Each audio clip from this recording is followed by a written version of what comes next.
Jamaica's under-20 reggae boys lead Puerto Rico 1-0 at half-time, courtesy of a Jabari Howell free kick in the CONCACAF under-20 Men's World Cup qualifier in Puerto Rico.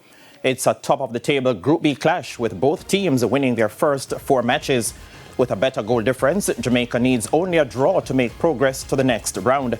Only the winner of the group will advance to the final round of the CONCACAF under-20 Men's World Cup qualifiers. Jamaica College could land the double in the ISSA under-14 and under-16 football competition after contrasting semi-final wins on Monday. Garfield Jones reports. JC's dominance at the schoolboy football level continued when they marched into their third final for the 2025-2026 season. The under-14 team battled Woolmer's boys in the first semi-final at the Calabar High School grounds and came away 2-0 winners. The Dark Blues got their goals in the second half courtesy of Namar Francis, who capitalized on a goalkeeping error. Substitute Tyrell Christie added the finishing touch late in the game with a long-range effort. Winning coach Wayne Palmer said he had to make a slight adjustment in the second half to get the better of his opponent. First half, we didn't play to game plan. And you know, Woolmers is not a bad team. And we know that most of the half them going to come at us. So all we have to do is just keep patient and watch the game. And second half come up and we say we're going to press at them, put down the ball and keep the ball on the ground. And that is what we do. Palmer said his team is ready for whomever they will face in the final. Football don't play with just your mouth alone. We have to go on the field and get it done. So I'm looking forward to this final. I don't know who's the next team. It can be KC, it can be Champion. So anybody come, we are trying to get ourselves prepared for that game. In the under-16 competition, JC found the going a bit tougher as they got the better of outgoing champions St. Andrew Technical High School 4-3 on penalties.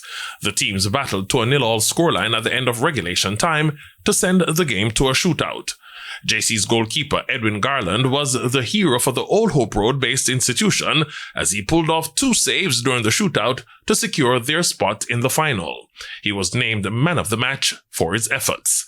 Head coach of Jamaica College, Raymond Watson, was overjoyed at the final whistle. Very elated. Words, there isn't words that can really express this feeling. I'm happy for the team, happy for the coaching staff, happy for the school. I'm just elated. Watson paid tribute to his players for what he considered a tough road to the final. I think from we played the first game, everything after that has been hard and desired. We've been very fortunate to be sneaking into positions that we weren't expected to be, but kudos to the boys. We have got it done. In December, JC lost the Manning Cup final 2-0 to Excelsior High.